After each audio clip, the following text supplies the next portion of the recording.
think, is winter in Australia now. And it's supposed to be summer here, but August is really cold temperature for us this year. Very strange. Okay, so today we're going to be talking about don't believe everything you think. So, thank goodness there's a book. Yeah, and the book is about the 37 practices of Bodhisattvas. You know, it's one of the thought training texts.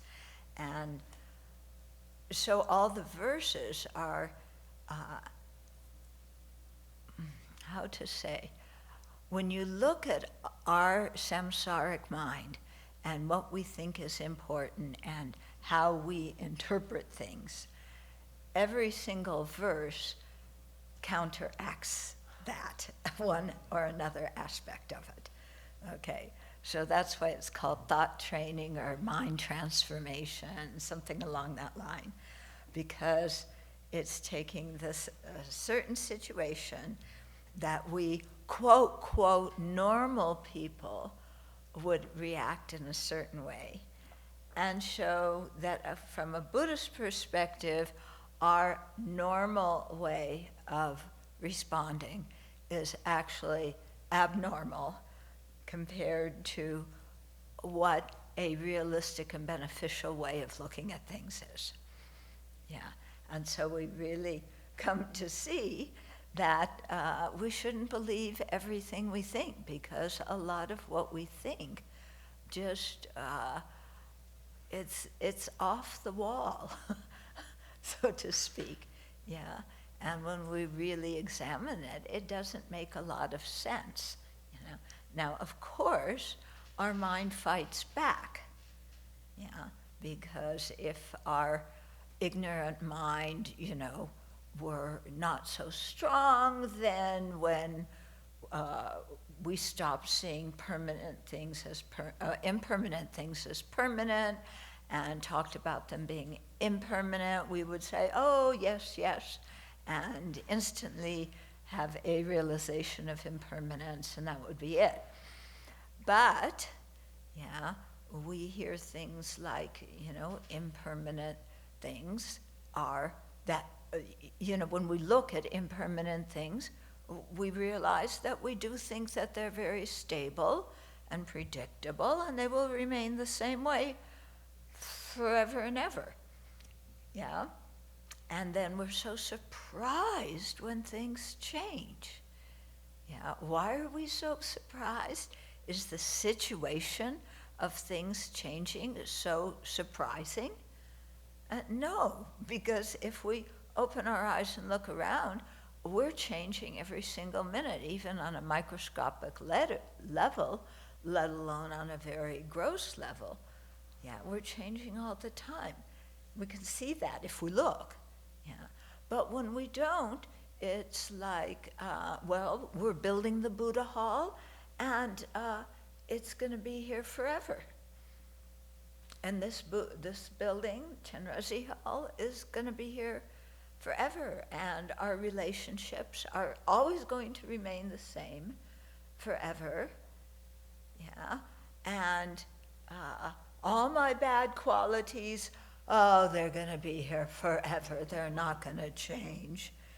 Yeah, and, you know, and so, you know, when we look at the world in an unrealistic way like that, then of course we're going to have problems. Yeah, whenever somebody dies, we go, oh, how could that happen? You know, as if death is some kind of quite strange, you know, unusual, paradoxical event. But, you know, we're reaching the end of summer, the grass will be dying soon, the flowers die, people we know die, and yet we're always surprised, aren't we? Yeah? So this is the kind of thing, you know, that we want to work on because if we can see things as they are, then we can flow with what happens. But when our mind is rejecting the reality of a situation because we're clinging onto some wrong conception, then, we're trapped by our own wrong way of thinking. So that's why the book and this talk is called Don't Believe Everything You Think. Yeah. So let's start out with, taking refuge, generating bodhicitta, and then we will go into more depth about how cuckoo our mind is. I'm not insulting us, I'm just saying we have to learn to laugh in some ways at how cuckoo our way of thinking is, And if you don't think your way of thinking is cuckoo, okay, remember being a teenager. Yeah, when you look back on how you looked at people and related to people and what you taught when you were a teenager, what do you think? Was that person realistic and, what? Mature and, open and caring about others? Yeah?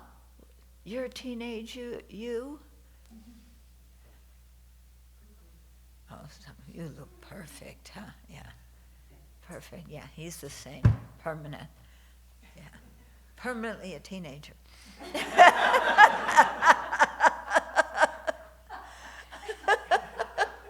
Still playing high school pranks. Yeah. But if we look, what we thought when we were a kid, I don't know about you, but it was like, oh my goodness, I looked at things that way and criticized people that way and thought these things were the most important things in the world, and they were like just my petty, stupidagios. Yeah. So, we can, but when we were in the middle of those teenage years, that stuff was incredibly important, wasn't it? And if somebody had told us that, what we're thinking is silly and foolish, we would have said, oh, you don't understand me, And the thing is, they did understand us and they were trying to help us out of it, but we had to sit there and go through all that stuff and figure it out ourselves.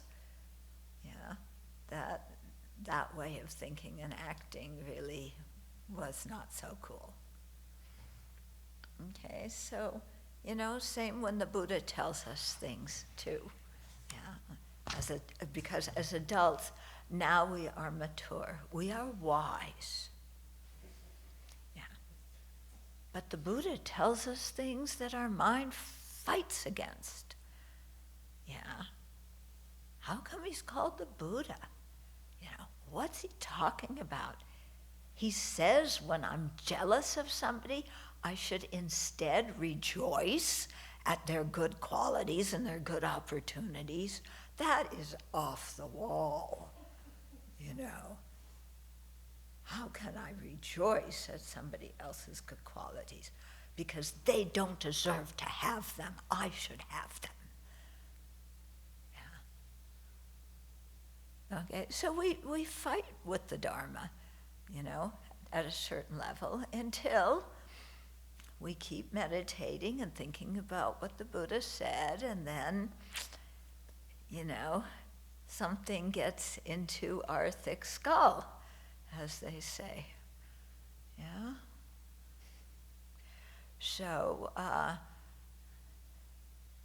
as I heard, I don't remember the whole story, but Jeffrey told the story, maybe somebody remembers it, where he was in a temple or something with one of his teachers, and he was commenting on something, the way something was set up, and he made some comment, and his teacher corrected him and said, if you're going to be a Buddhist, you have to get used to being wrong. And, that's actually quite profound, because we see things that are impermanent as permanent. We see things that are foul, as beautiful. We see things that are in the nature of dukkha, or being unsatisfactory, as marvelously bringing happiness. And we see things that lack a self, that lack inherent existence, as having an inherent existence. Okay, those are called the Four Distortions. And, when we really meditate on those, especially using the four establishments of mindfulness, we see that the Buddha knew what he was talking about. He's right. Yeah. How I see things is, sometimes cuckoo. So that's why we have to learn to laugh at ourselves. Yeah. Because if we can't laugh at how stupid we are sometimes, then what's the alternative? And everything is so deadly serious. I made this mistake.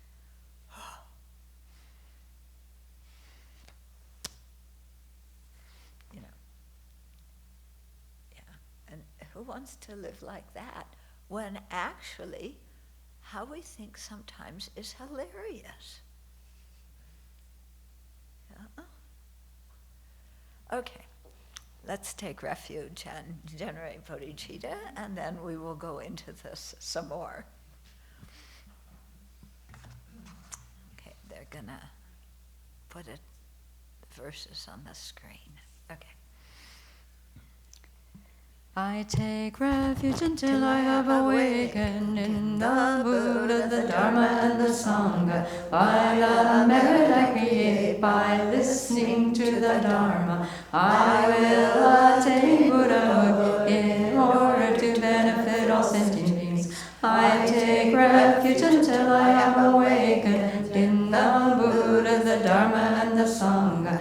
By the merit I create by listening to the Dharma, I will attain Buddhahood in order to benefit all sentient beings. I take refuge until I have awakened in the Buddha, the Dharma, and the Sangha. By the merit I create by listening to the Dharma, I will attain Buddhahood in order to benefit all sentient beings.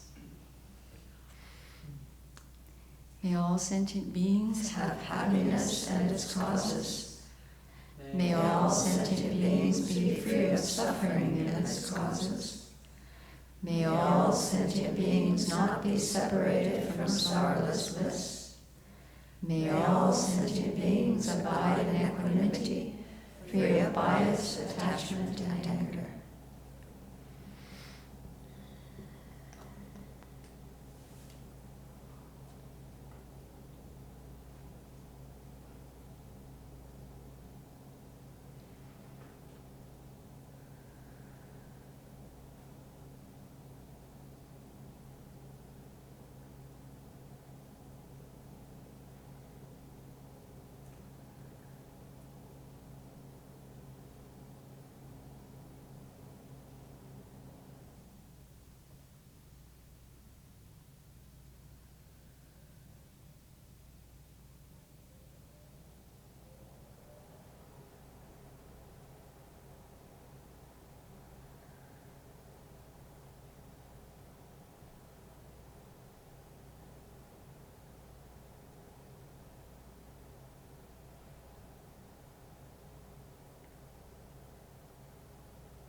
Let's generate our motivation.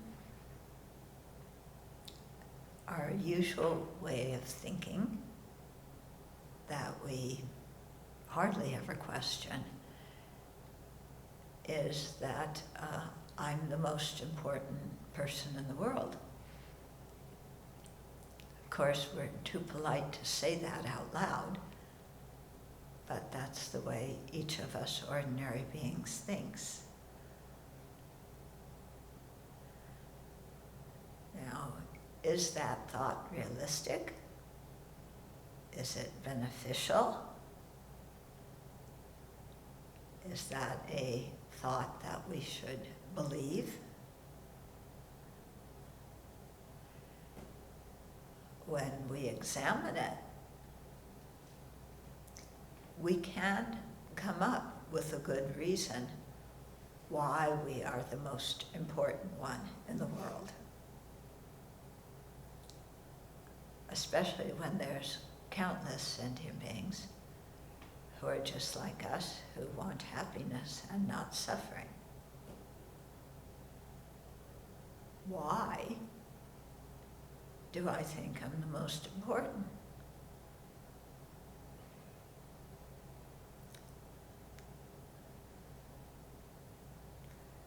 The only reason that we can come up with is I am the most important one in the world because I'm me. Huh? Does that make any sense?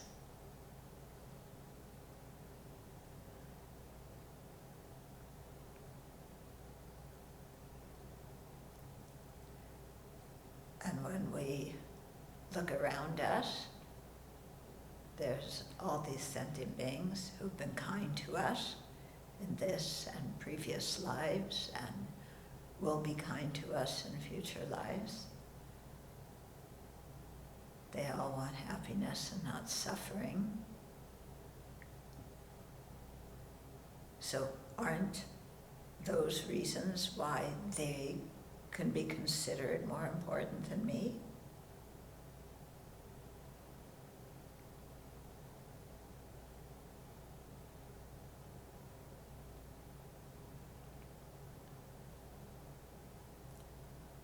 And especially if we believe in democracy, if we take a vote between all countless sentient beings minus one and me, and we vote whether I'm the most important one in the world, well, there's only one person voting for that, and the other countless sentient beings minus one all vote for other beings.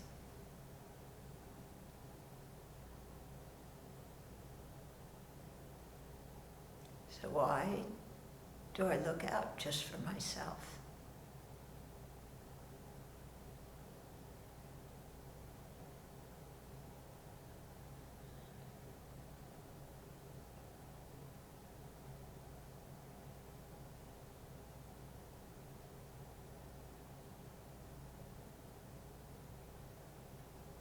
Especially since all my happiness comes from others, wouldn't it make more sense to cherish them more than myself?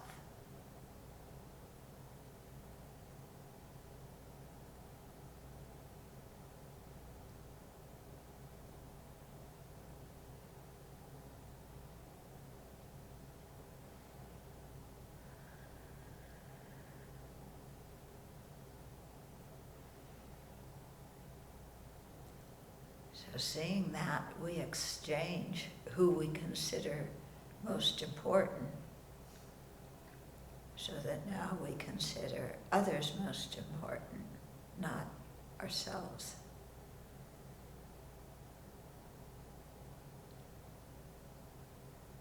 And then because we want them to have happiness and not suffering, in the same way that we wanted ourselves not to have suffering, but to have happiness, then it would make sense to work for their benefit and to have all the abilities to do that, to attain full awakening.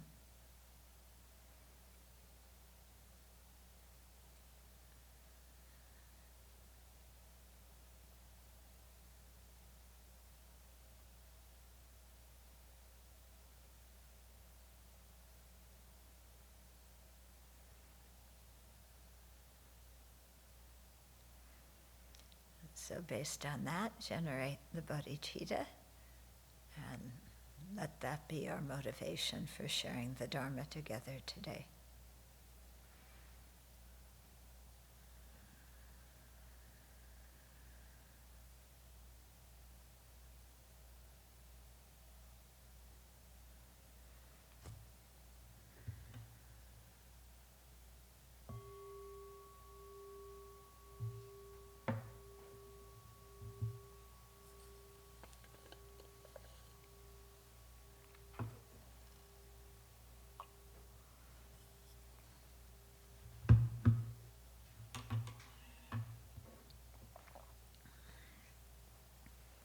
It makes more sense when we think about it, doesn't it? But how do we live our life? As if what doesn't make sense is correct. Yeah. So no wonder we have problems. Okay. So, at the beginning I spoke just briefly about what's called the Four Distortions. Seeing impermanent things as permanent, things that are foul as beautiful, things that are in the nature of dukkha as blissful, and things that lack a self as having a self. So there's other kinds of ideas that we have that are also quite unrealistic. And so I want to use as the basis some of the verses from the 37 Practices of Bodhisattvas, because they talk about different situations that have probably happened to us or will happen, and how we normally react, and what another way of looking at the situation is that is more realistic and more beneficial. Okay. So, this is verse 12 in the text. Even if someone out of strong desire steals all your wealth or has it stolen, dedicate to him your body, possessions, and your virtue, past, present, and future. This is the practice of bodhisattvas. When we initially read that verse, we say, what? Yeah. Somebody who has strong desire, who's very greedy, yeah, who's really, itching to get my stuff, steals my stuff, all of it, or asks somebody else to do the dirty work of, breaking into my unlocked cabin and taking everything. Yeah. Okay, how do we usually react when somebody steals something? How dare you? This is mine. It's not yours. Bring it back. Yeah, we're furious, aren't we? Aren't we? Yeah. Yeah, even somebody doesn't steal it, they just borrow it. Yeah, somebody wears our shoes, in the entry hall, there's all these shoes, all these jackets, all these umbrellas, and somebody used mine.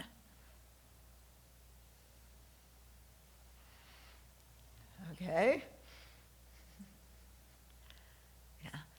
And what's Buddha recommending here, or Thogme Zangpo?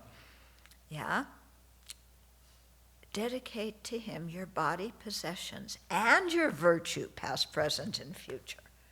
What? This guy stole my stuff, and I'm supposed to give him my possessions and my body? Okay, possessions may be a few things I can give him, but my body and all my virtue? Forget it. Yeah, I deserve better. I deserve that he returns what he robbed from me. And we sit and we stew in that. And we are angry. Yeah. And we take him to court. And there's a big hoopla. Yeah. And the court case drags on for years until we prove that we're right. And the whole time we're totally miserable. Okay. And then, they finally return to you. What did they return to you? What the stuff they stole. Okay, your alarm clock. Yeah, what else? Maybe some shoes, maybe, all that paper you had hidden under your mattress, which is quite an obvious place to hide pieces of paper. Yeah, and it's the paper that you're going to use as toilet paper on your desert island, So, okay, so why should we give something to this person who just stiffed us, Yeah, well, clearly, he's somebody who needs. He's somebody who is in need, And bodhisattvas who cherish others more than self, when they hear somebody say, give me this, the bodhisattvas feel happy. It's like, oh wow, now I have the chance to create merit by being generous. And here's somebody who asks me for something, and they clearly need it, or even if they don't need it in their mind, they think they need it, but I have an opportunity to give it to them. So they're actually helping me. Because to become a Buddha, I need to be able to give my body as easily as I pass the thermos from one hand to the other and back again. So they're helping me train in an ability that I want to develop. So aren't they kind? I shouldn't be angry with them. I can give them what I have. What do you think? You think I'm talking garbage? Or is there something realistic in that scene, looking at it that way? Yeah, there's something realistic, isn't it? Yeah. Some of you don't look like you're so sure about that. Okay. But think about it. I was at Serajay Monastery some years ago, and Geshe Jumpa Tekchok, actually Kenzer Jumpa Tekchok, he was the former abbot of Serajay, and one of my dear teachers. And he had insisted on cooking dinner for a few of us, even though we should have been the ones cooking his dinner. And in the process of, we were having dinner, a beggar came to the door. Khensa Rinpoche just got up, asked him what he wanted. The beggar told him. Khensa Rinpoche went into another room. He brought out a big, fluffy blanket and gave it to the beggar, and the beggar was very happy and went away. Yeah? Would we do that? Yeah. So he just did that, like as normal as doing like this. Yeah. So, having that kind of attitude towards people who steal our stuff, it relieves our mind of the pain of, grasping at I and mine and thinking, this is mine, this is mine, this is mine, and the pain of the anger that is clinging on to something. And instead our mind relaxes and we can forget about the incident. Yeah. So there's, I think, many times in our life where we think we deserve something and it doesn't come to us, or we get something and someone else takes it, or maybe they ask us politely for it. Okay. But, if we have the value system that the Buddha taught, then giving, is much more valuable than coveting our own stuff and miserly holding on to it. Yeah, in Precious Garland, the Nagarjuna talks to the king and says, King, you have this whole storehouse of, riches that's sitting there in a storehouse. And then you have your whole kingdom of people, many of whom are in need. And when you die, you can't take any of that stuff with you, King. Yeah. And if you just hold on to it now, you're implanting more, you're strengthening your own greed and your own miserliness. And that's only going to harm you. But if you can give things, then, give some of your wealth away, then you create merit. And when you die and you go on to your next life, your merit is much more valuable to you than all of the riches that you're leaving in this life that you can't take with you. Because your merit, will ripen in having a good rebirth. Yeah, so he said that to the king. And, if you understand, if you have the Buddhist worldview, it's like, well, that's true, isn't it? Yeah, giving is much more beneficial than clinging onto something with miserliness.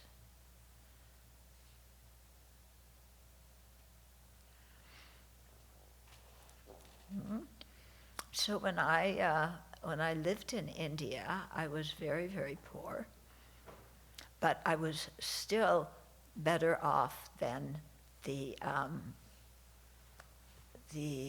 what did they have? Leprosy. There were many lepers that lived in the community. And when I went down to the market, often the lepers were sitting there. And I'd smile and wave to them. And they just wanted, like at that time, it was like 25 paisa for a cup of tea, which in the US was, I don't know, a couple of pennies, something like that. And I couldn't, it was so hard for me to give them 25 paisa. Yeah, because I thought if I give it away, I'm in India, I have very little money and I don't have a ticket back to the West and I don't have a benefactor, and what's going to happen to me? And I hold on to stuff.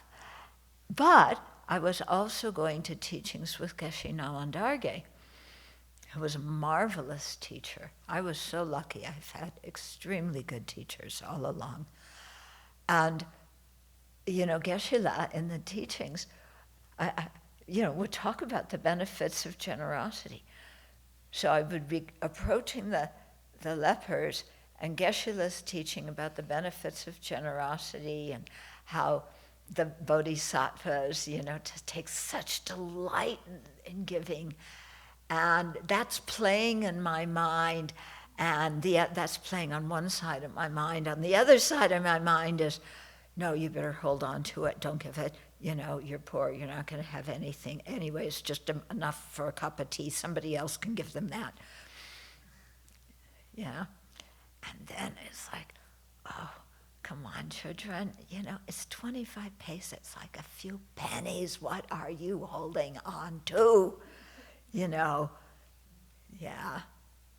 You go to Geshe-la's class and you love the teachings and you love Geshe-la, and here's something simple and you can't do it.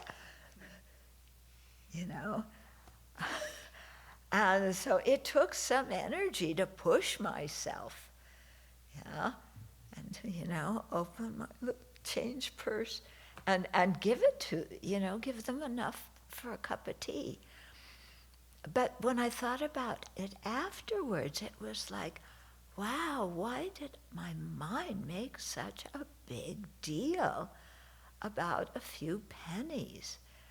When clearly these people have less than I do. Plus, they're lepers and they're sick. Yeah. And plus, they've been kind to me in previous lives. They'll be kind to me in future lives.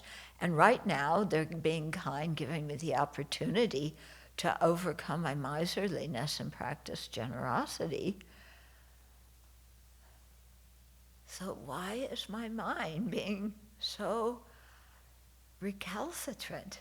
It doesn't make any sense. Stupid mind, isn't it? Stupid. Okay. So you see how don't believe everything you think. Take the Dharma teachings. When you hear them, don't just believe them blanketly. Take them, think about them. Yeah. If they make sense, adopt that worldview, incorporate that into your understanding of the world and how the world works and how it should work, how you would like the world to work. And, adopt that attitude and then see what happens, and compare how your ordinary mind thinks and how your Buddhist mind thinks. Or instead of calling it Buddhist mind, your wisdom mind.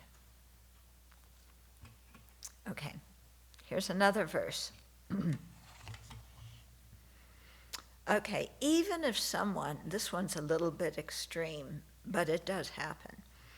Even if someone tries to cut off your head when you haven't done the slightest thing wrong, out of compassion, take all their misdeeds upon yourself. This is the practice of Bodhisattvas. So initially we said somebody trying to cut off your head. That doesn't happen anymore. That was just who was it? Mary, Queen of Scots. Yeah, she got beheaded. And probably, some of King Henry VIII's wives met a similar fate. I don't know, or he poisoned them or something. I don't know, but he had, 8 wives? I mean, he really pushed the envelope there. Yeah, and he'd get tired of one and, get them killed. Okay. And ISIS. Yeah, do you remember James Foley? He was the reporter. He was captured by ISIS a few years ago, yeah? And he was beheaded. They videoed it. Yeah, before he was beheaded, they gave him some false statements to say, and he had to say them. And then they beheaded him, made a video. Yeah, and then had his body lying down and put the head on top of his back. And his mother saw that picture. Can you imagine for a mother what that is? Yeah. So it does happen that somebody cuts off your head. He wasn't doing anything wrong. He was a reporter. He was trying to get the news and the information. But ISIS used him as a political tool. Okay. So even if someone tries to cut off your head when you haven't done the slightest thing wrong, so this is really, if you look at it, our ordinary way of looking at it, this is like the ultimate unfairness. First of all, you don't cut off people's head this day and age. We're civilized. You don't do that. Okay. But especially if somebody hasn't done the slightest thing wrong, why are you holding a grudge? Why do you want to cause that such, strong suffering to somebody who hasn't even harmed you? What's wrong? This is totally crazy, and you should be arrested, locked up, throw away the key, and don't cut off my head. Okay, that's the ordinary way. What's this bodhisattva telling us? Out of compassion, take all of their misdeeds upon ourselves. In other words, do the taking and giving meditation. So all this person's negativities, not just the negativities of them wanting to cut off our head when we haven't done the slightest thing wrong, but all of their negativities, stacked up since beginningless time, to generate the compassion that wants to take that upon ourselves, even though we actually can't, but to generate the compassion that wants to, that would be willing to. That seems, first of all, it is totally unreasonable, and it's also impractical, because those are my virtues, I'm not giving them away, and they are his misdeeds, and they should suffer for it. And what happens when we live with a view like that? We grow older, we're angry, and we're bitter. And we have a mind of grievance. Where all we do is talk about how everybody has been unfair to us, hasn't understood us, And here we're falling into Dear Donnie's campaign speech. Me? I haven't done anything wrong. It's all a hoax. It's a witch hunt. And then he accuses those people of doing what he did. Okay. Do you want to have that kind of mind? To grow up with that kind of mind of grievance and resentment and bitterness towards the world? Think about it.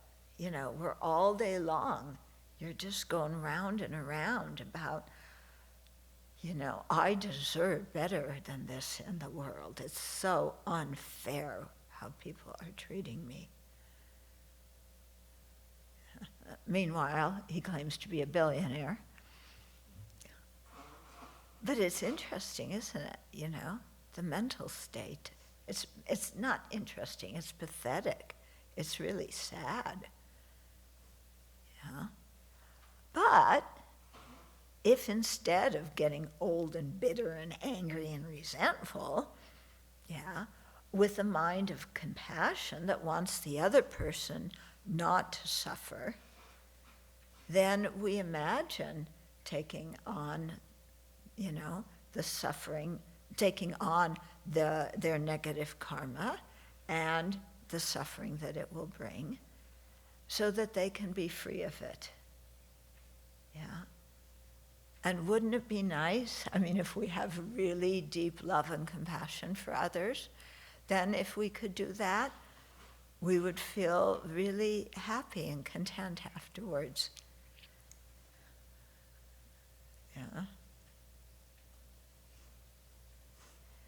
They say that that's often how parents look at their children, especially when we were infants and we couldn't take care of ourselves. And you see many examples of that, of parents sacrificing for their kids. My dad grew up, he was born in 1921, so he, grew up in the middle of the Depression. His parents were immigrants, Yeah, my grandma was illiterate. My grandpa hung wallpaper for a living. Yeah, my grandma, when she lived in New York, she worked in the sweatshops. So, but I asked her, kind of, well, tell me something. And she never wanted to talk about the past. She said it was too awful. But one time I got her to talk about my dad when he was young, And she said that during the Depression, they were really, really poor. They didn't have enough food. And so she said that so that her children could eat, my dad and my uncle, that she would tell them that she had already eaten when she hadn't, so that they would eat the food on the table, the little that there was. And she did that so happily, she was hungry and she was happy to give it for the benefit of her kids. And, it's some kind of, sometimes it's hard to think that our parents did those kind of things for us. Yeah, that your mom or your dad, whoever it was, worked, went to work 5 days a week, 9 to 5 or 8 to 5. Yeah, and they did that because they wanted to feed us. It's kind of amazing, isn't it? When you think about it, all those hours, all those days that they spent working, because they wanted to feed their kids. Yeah, and they did it happily. Yeah, so we can see examples of that kind of thing even here and now in samsara.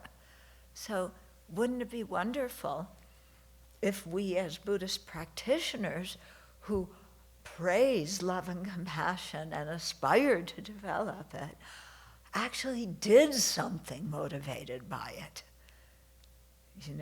And, in this case, we're imagining taking on someone's suffering. But maybe, how about forgiving that person for whatever harm they did? Yeah, how about giving them something if they need it? Instead of just, this is mine, my pink thermos.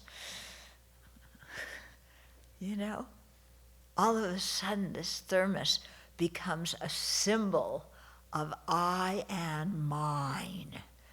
And it becomes incredibly important. Yeah.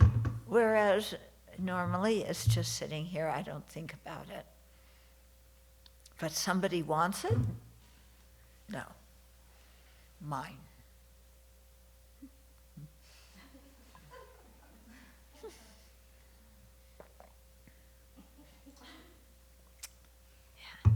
Oh, you don't have a thermos too? That's too bad.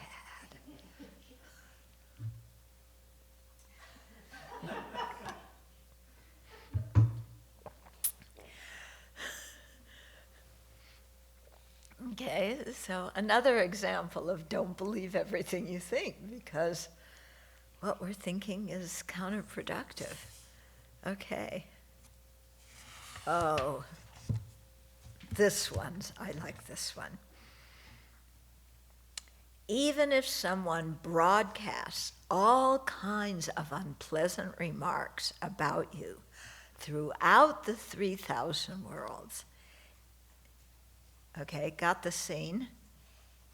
Yeah, somebody is insulting you, trashing you, criticizing you, revealing all the mistakes you've ever made.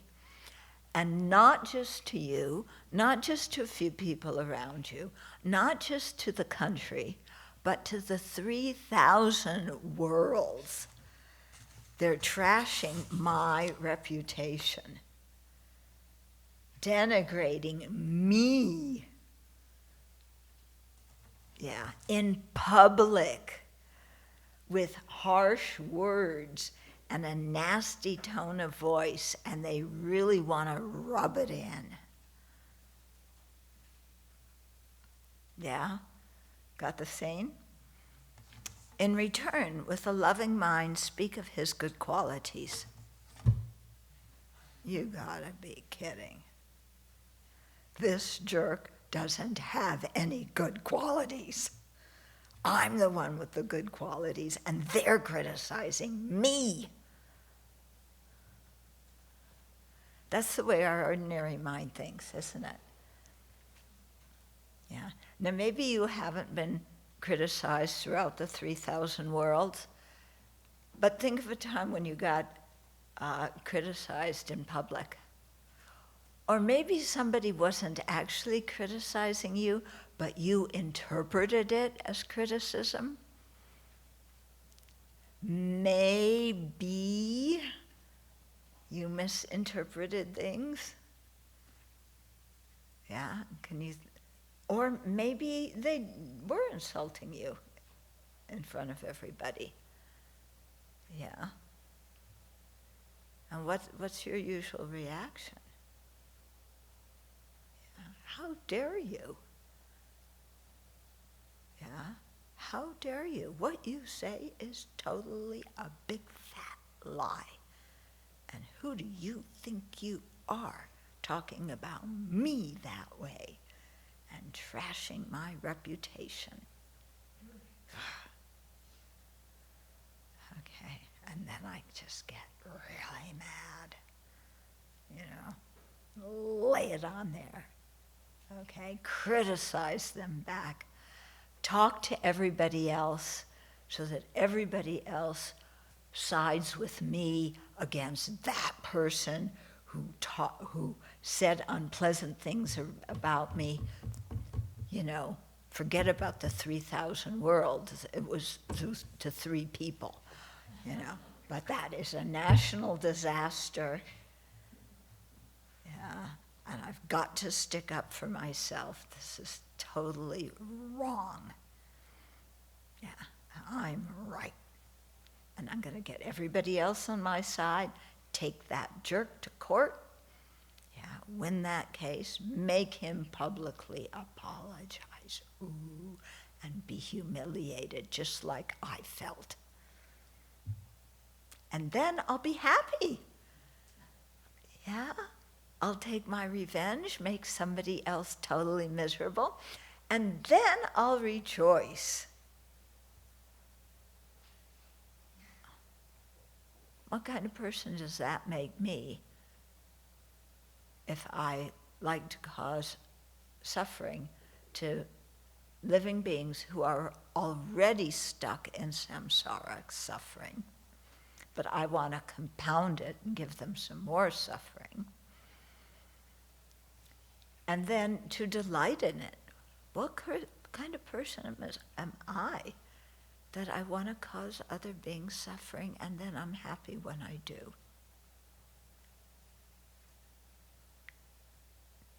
Do you want to be that kind of person? I don't want to be that kind of person.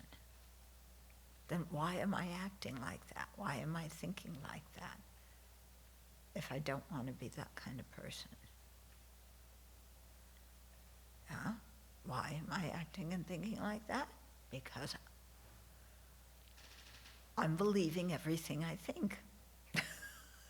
And I shouldn't believe everything I think because it's wrong. Okay. So it says, with a loving mind, speak of his good qualities. That's the last thing you want to do when somebody trashes you in public, is to turn around and speak of his good qualities. So one time,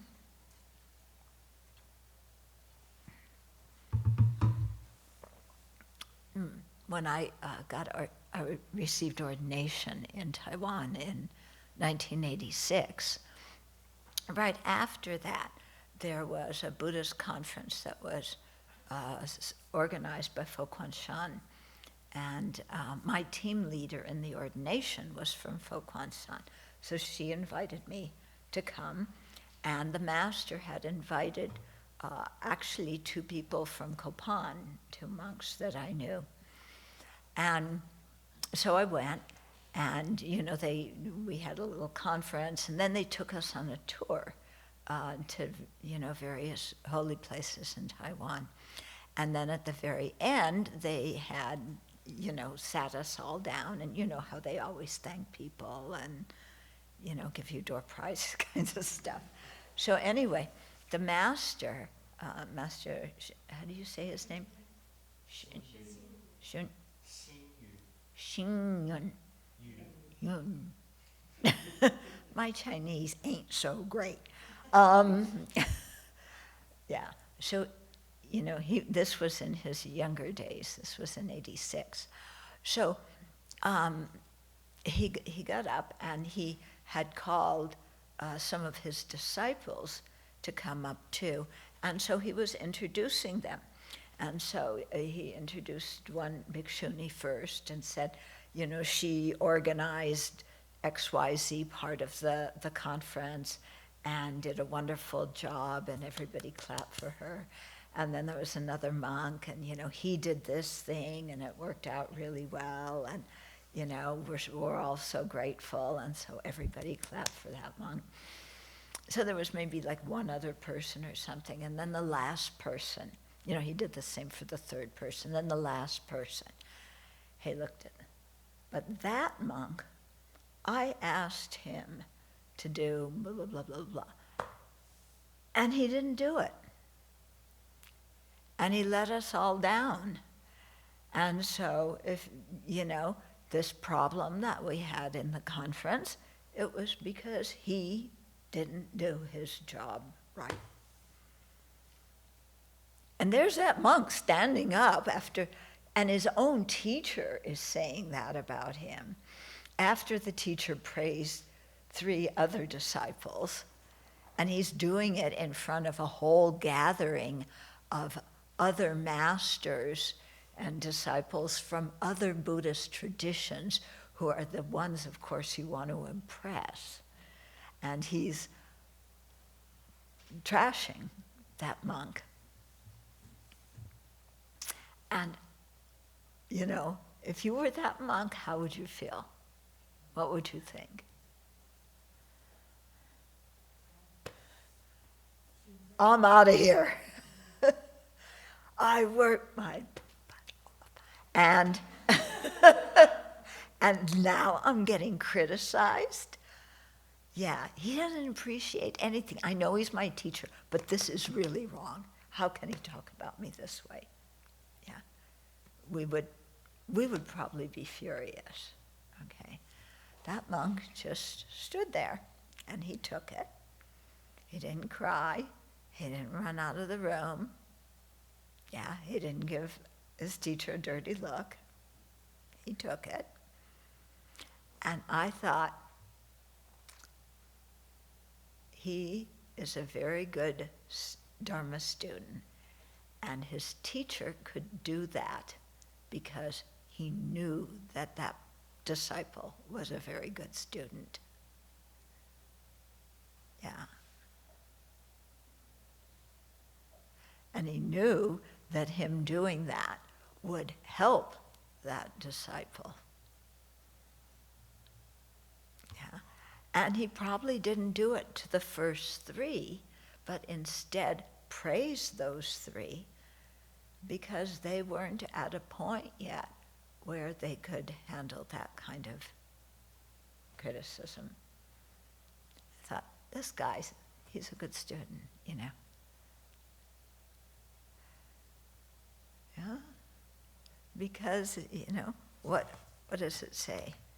Yeah, with a loving mind speak of his good qualities. So he's thinking, this is my teacher who taught me everything from, precious human life up through how to realize emptiness and actualize all the stages of the path. Yeah, I'm so fortunate I have a teacher like this. And, he saw his teacher as someone helping him. And he saw it as an opportunity to reduce his own arrogance. And reduce his own arrogance it did, because you're in front of a whole room full of important people. Yeah, your teacher's guests. Yeah. Okay. So, you can see his mind did not get stuck in resentment and, revenge and trashing somebody back. Yeah, he was able to evaluate his own deeds, and if he had messed up, he was willing to admit it. If he hadn't messed up, he knew he didn't need to get angry because his teacher was saying this. Yeah, he didn't break the relationship with this teacher, and he said, this is a good experience. It's it's hitting at my pride, and it's good when somebody hits at our pride. Yeah, because when we're arrogant, we can't learn anything, we can't improve, because we can't let anything in except praise. Yeah, we can't let anything else in. And if anybody tries to say anything that doesn't agree with our opinion of ourselves and how wonderful we are, yeah, we just as soon throw them out the window. Okay, so, yeah. And, when you stop and think about it, why do I have to get upset about words? Yeah, you know that little chant from when you were a kid? Sticks and stones may break my bones, but words will never hurt me. Which, when you got to be an adult, you say, sticks and stones may break my bones, but words hurt more than you can show. Yeah. So don't say nasty words to me. Okay. But, why do we make such a big fuss about words? And people calling us names? And why do we, somebody calls us a jerk. Yeah. What is the definition of jerk? Yes, you master of definitions? What's the definition of jerk? Someone with poor ethical discipline. What? Someone with poor ethical discipline. Someone with poor ethical discipline. So can somebody be a jerk one moment and not be a jerk the next moment? So when you call somebody a jerk, which moment are you talking about? Or are they inherently a jerk? They were born as a jerk. They came out of the womb shrieking at the top of their lungs like every other baby, because they got whacked on the tush, yeah, to get you to be able to breathe, yeah. And you're complaining? Yeah? When you're a baby, does that make you a jerk? If when you were born and you screamed and hollered, yeah? Or even, you didn't scream and holler because they hit you, yeah? But you threw up all over somebody, which we all probably did when we were babies, numerous times. And your parents, it was probably at, some fancy occasion, and you got them all dirty when you threw up. And your parents go, oh, this baby, yeah, what a jerk. Well, our parents would never call us a jerk, But, when we were older and we did something embarrassing to our parents, So, yeah, why are we so sensitive to that? Yeah, somebody calls us a jerk. What is the definition of a jerk? Yeah, you said somebody who has a bad ethical conduct. Okay. But sometimes somebody, lots of times actually, when somebody acts, improperly, other people rejoice. Look, the whole Republican Party is behind Donnie.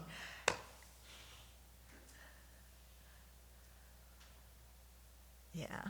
All you Australians, you're missing the glories of the American year of elections. It's so wonderful, and you're so lucky. But maybe in Australia you have similar problems sometimes. I don't know. Okay. Yeah. But it's interesting how sensitive we are to words when we don't actually know what they mean. Yeah. Okay.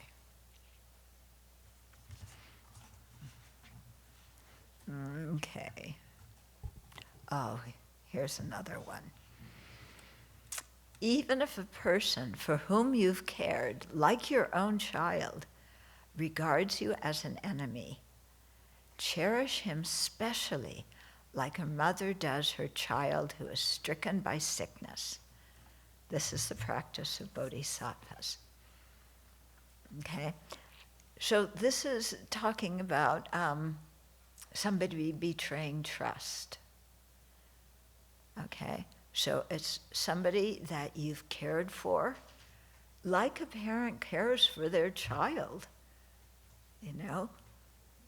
When you're a parent and you have a kid, you are giving up your freedom, your whole life. Yeah, isn't it? You're a mom. Yeah, your whole life revolves around your kids. Yeah? And, your needs, your wants, forget it. Okay. But then, how often do kids turn against their parents when they're older and denounce their parents and criticize their parents? Or even before they get to that stage, just, remember when you were a teenager, did you always speak kindly about your parents? Yeah? I didn't. Yeah. So this kind of betrayal of trust, we've betrayed other people's trust, but have you ever had a situation where you trusted somebody and they betrayed your trust? Yeah? You thought somebody was really trustworthy, you trusted them, you confided them or gave them things or whatever, but it was somebody you felt close to, you really trusted, and then they turned around and stabbed you in the back. Yeah? Everybody had that experience? Yeah? Some of you don't look like you're certain about that. Yeah. Of course, like I said, we've never treated other people like that, have we? We've always been kind and gracious, very loyal. Yeah. Not us. It's those jerks who betray our trust. Okay. So even if a person for whom you've cared, like your own child, or your only child, regards you as an enemy, cherish him specially like a mother does her child who is stricken by sickness. So you turn around this person who's totally betrayed your trust. Yeah? And you cherish them specially. Like more than other people, you cherish them. because they're stricken by sickness. What's their illness? Yeah. Ignorance, anger, attachment, karma. Yeah, they're stricken by sickness. Yeah, they're stricken by their crazy mind. And so they do things like that. They repay kindness, with harm. So why are we so hurt? Why do we denounce that person in return at the same time as we throw ourselves a grand pity party and tell everybody how mean that person was to us, how we did so much for them and they repaid our kindness like that? Yeah, but instead, have an attitude of special care and affection, because this person is really stricken with the illness of ignorance, anger, and attachment. Yeah, so they should be an object of compassion, not an object of anger. They don't know what they're doing. They don't understand karma. So they think that, whatever horrible thing they did to us that betrayed our trust, they think that's going to make them happy. Yeah, it's not going to make them happy. But that's their ignorant way of thinking. And in addition, they create all this negative karma that they're going to have to experience the result of. So getting angry at them doesn't make any sense. They're acting under the influence of afflictions, under the influence of ignorance, anger, and attachment. They don't know what they're doing. Yeah. They don't understand that they're creating the cause for their own suffering in the future. And they don't understand that, they can harm me and, oh, get out of here, you're toxic. That's the word, how you renounce people. This is toxic. And you, yeah. Or they acted like that towards us. But we turn around and instead of with anger, retaliating, we look at them with kindness, and keep the door open.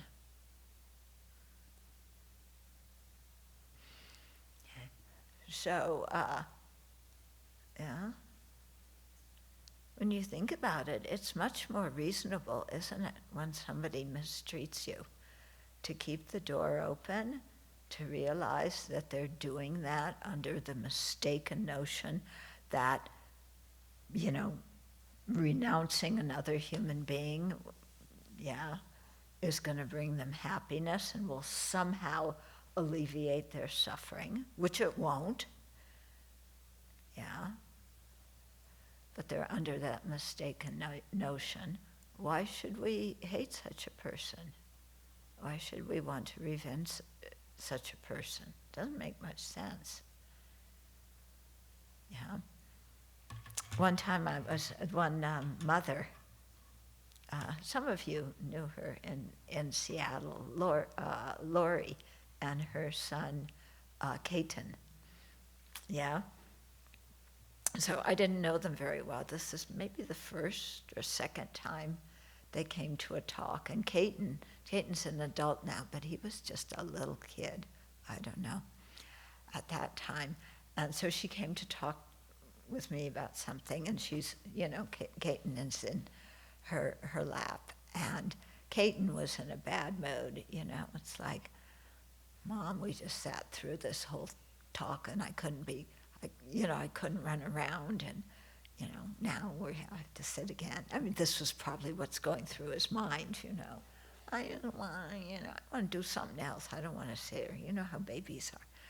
So he was like hitting his mother like this, Mom, I want to go, I want to go. And he kept hitting his mother. And I said, Caton, don't hit your mom. She's kind to you. Yeah, you can't hit your mom like that. Yeah, but Lori wasn't, she wasn't upset by him doing that. I mean, she understood. He's a little kid. He's like, what, 2.5, something like that. And this is what little kids do, isn't it? Yeah, if you expect a baby or a toddler to act perfectly and to be quiet, you know, that's your problem because it's your wrong conception. Yeah. So Lori knew this is what babies do, and she was okay with it. Yeah. But if somebody else betrays our trust when we've been kind to them, then we think that somehow, why are they doing that? They're an adult. They're not 3 years old. Adults shouldn't act that way, especially towards me. Yeah. But it's really like the other person is like an infant, you know, and they don't understand what they're doing, you know, and so be patient with them, you know. Don't take it as meaning that you're horrible and that they're renouncing you forever and ever. Yeah. Lots of times, I mean, when the kids hit terrible twos are terrible, aren't they? Yeah? You don't get what you want. I hate you. Oh, that's lovely to hear from your kid, you know. You work all day to earn money to buy them food, and then they want sugar and snacks and junk food, and you try and give them something nourishing, and they say, I hate you. Yeah, but you don't get mad. You know, it's just a kid. It's what kids do. So if we can have that attitude when people betray our trust, you know, what's the use of feeling hurt, you know, and dwelling on that hurt feeling and going round and around, they betrayed my trust, they betrayed my trust. Why did they do that? It's not right. I can't understand. They don't have a good reason after everything I've done. This is the reality. They're under the influence of afflictions. They did this. Have compassion for them. Let them go and keep the door open. Because if you have a kind attitude towards them and you keep the door open, yeah, they could come back. And especially what I've discovered when I've faced this kind of thing is that it wasn't just their acting out of ignorance that's the problem. I had something to do with it too. I had very unrealistic expectations. Yeah, I thought this person was like this. I formed an image of them, a conceptual appearance to my conceptual mind that was totally made up by my inappropriate intention and grasped onto by my ignorance and my anger, you know, and that's my problem. I expected something from somebody that was not realistic at all. Yeah. And if I can see that and let go of that expectation, then I can accept the situation without getting all bent out of shape. And if I can do that, I'm a lot happier, I'm peaceful. Yeah. I create some good karma through practicing fortitude, you know, or patience. So I win in that situation. I'm peaceful now. I created some good karma. It's actually the other person who's the one who's suffering, acting like that, creating negative karma. So they really are, an object of compassion. Okay? So, he goes on and on about these kinds of things in this text, one situation after another. And, show us, continually showing us, don't believe everything that you think. Yeah? Question what you think. Doubt what you think. And I'm not talking about the wrong kind of doubt that we have, where we doubt our own abilities, or we get ourselves so confused, should I do this, should I do that? I'm not talking about that negative doubt. Yeah, I'm not encouraging all of us to have that. But what I'm saying is, look at our own thoughts and ask ourselves, is that thought actually true? Is it realistic? Is it beneficial? Or am I looking at things incorrectly? When I have these expectations of somebody, even if other people agree that my expectations are fair, did I ever communicate those expectations to the other person? Probably not. Even if I did, and they didn't, go along with it, why should I get angry? Yeah, I have a new little phrase, sentient beings do what sentient beings do. And sentient beings break trust. Sentient beings betray kindness. Isn't it? Yeah? I mean, this happens in the world. And we've done it to other people. So if we've acted that way towards other people, why are we so surprised when the wheel of sharp weapons, when the boomerang goes clunk and comes back to us? When we've thrown that out, it comes back. Why are we surprised and say it's unfair when we acted in that way in the past?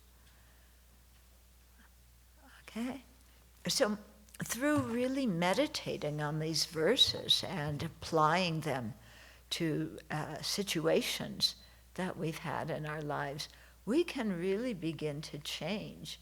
And we find ways to have a happy mind, even in situations that other people would, say are deplorable and horrible and full of misery. Yeah, you gain that special kind of ability.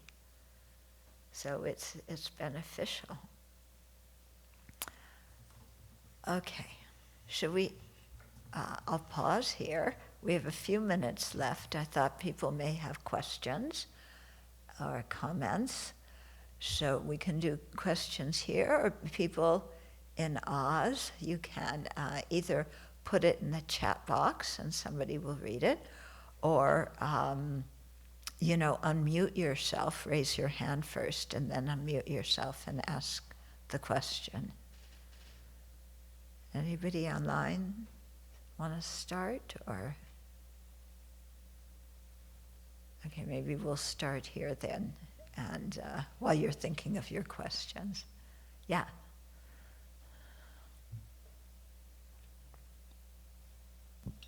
You said that it's good to view sentient beings who are overcome by anger as childish. Mm-hmm. But how do we make sure that we don't start feeling arrogant towards them? Because we know that we're childish. And in fact, that's what the Buddha calls us. Ordinary sentient beings are called childish sentient beings. Because we act like little kids. Yeah, we throw temper tantrums. I haven't seen you throw one, but I bet you can.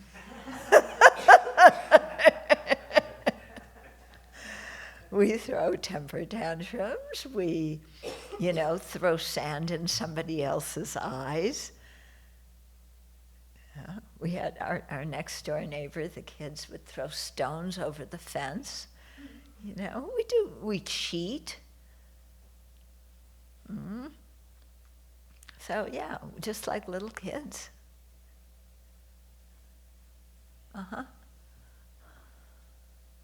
When we do Tonglen on the suffering of others, can we also imagine together the suffering or the deeds that we've done in the past as well, which is like we are young?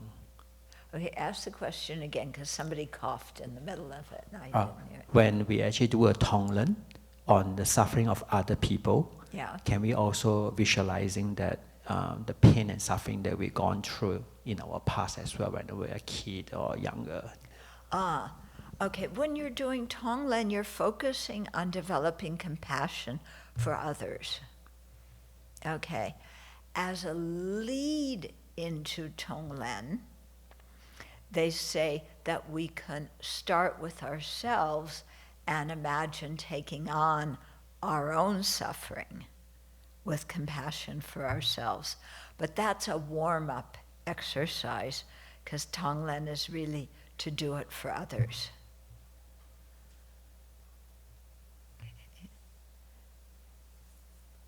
Yeah?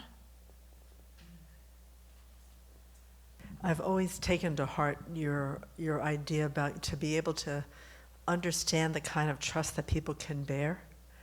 And I've recognized recently that even living in community here, it's not a linear thing, it's not a permanent thing.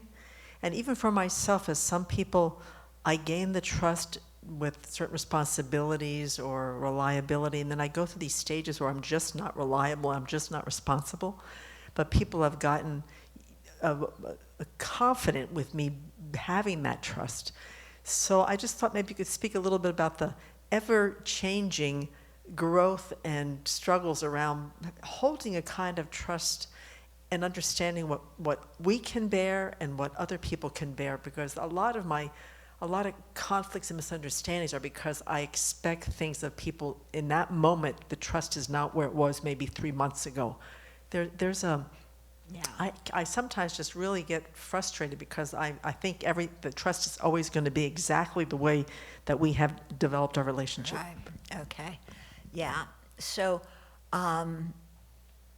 first of all, it's good to think about how much trust somebody else can bear, and in what areas you can trust somebody, and in what areas maybe they aren't so good to trust. Okay. You trust your child maybe to, go out and play and be a nice kid to other kids. Yeah, but you also know that they're sometimes going to lose their temper and be obnoxious. Okay. You can trust most adults. You can trust them with matches, but you don't trust your kid, your 2-year-old, with matches. Okay? It makes sense, does it? In other words, there's different ways, different areas in which we trust somebody, and there's different ways to trust somebody.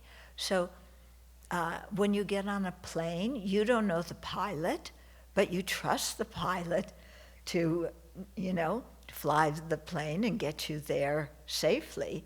And you don't know him, but you trust because there's been a licensing procedure, and they've had to study and get the license and have some experience. Yeah. Now, but with me, you may trust me to talk about these verses in this text, but would you trust me to fly a plane? You better not. Yeah, you put me in the driver's seat on a plane and we are not moving from the tarmac. Fortunately, because if we moved from the tarmac and got up in the air and I'm driving and I have no idea what I'm doing, it's bad news.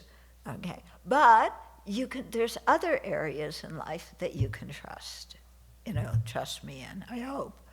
Yeah? So we often don't think so much about, like, what kind of person is this? What areas in their life can I trust them with? Yeah. So somebody may be totally, like, brilliant, and they have great ideas, and you really love that about them.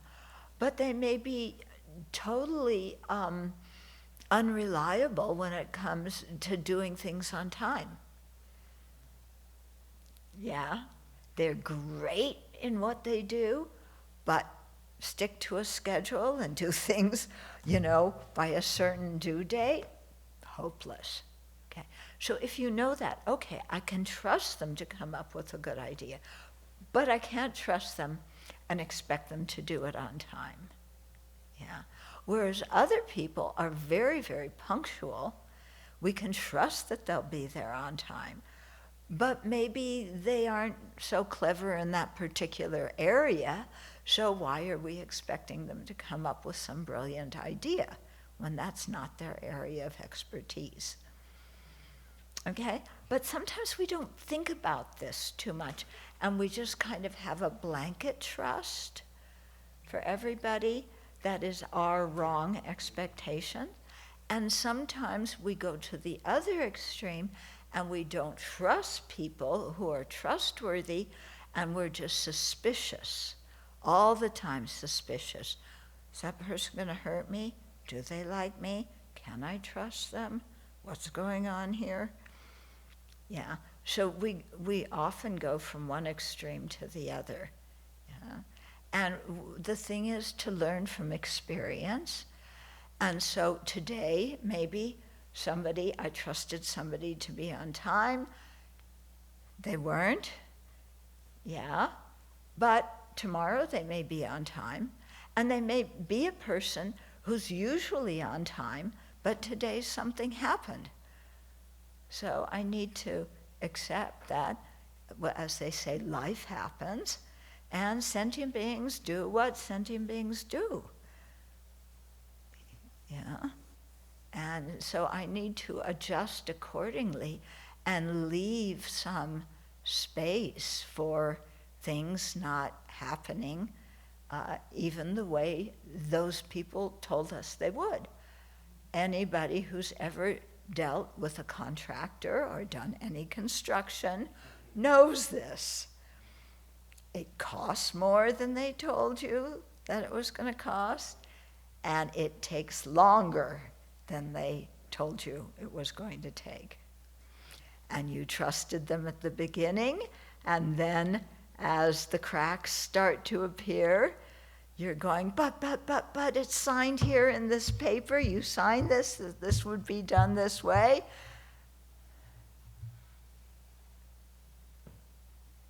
They have some reason.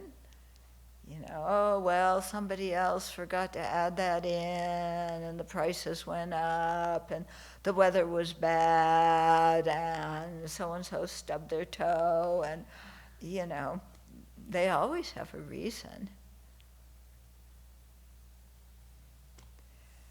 Yeah. So you can get nice and frustrated. And you can practice the Dharma and calm yourself down, right? Calm yourself down, calm yourself down. It was supposed to be done over a year ago. It still isn't done. I'm talking about the Buddha Hall. It was supposed to be done the end of July 2023.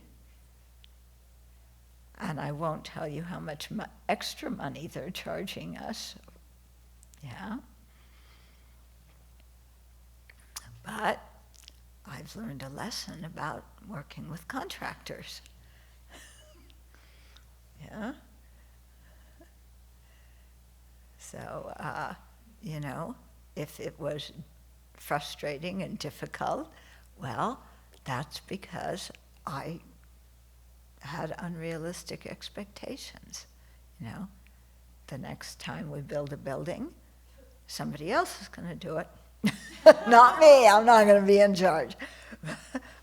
But, you know, if I were in that situation next time, I know, you know, certain things I have to be more careful about and to expect, you know, it's going to take longer and it's going to cost more, and just to expect that. Yeah, because that's what everybody tells me has been their experience too. Okay, that was a long answer to a short question. Anybody in Australia yet have a question? Nothing? Okay, then we'll dedicate the merit for today and go home and meditate on these verses. A really good way to meditate is take out things that have happened to you in the past that are described in these verses. And especially if you still have some uncomfortable feeling about that incident, and then try training your mind to look at it in a different way. Yeah, and really work at training your mind. You know, at first your mind might be resistant, but keep working at it and, you know, begin to shift the mind. And it really pays off when you can do that.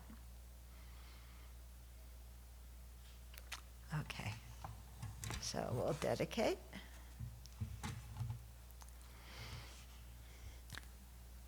Due to this merit, may we soon attain the awakened state of Guru Buddha, that we may be able to liberate all sentient beings from their suffering. May the precious Bodhi mind, not yet born, arise and grow. May that born have no decline, but increase forevermore.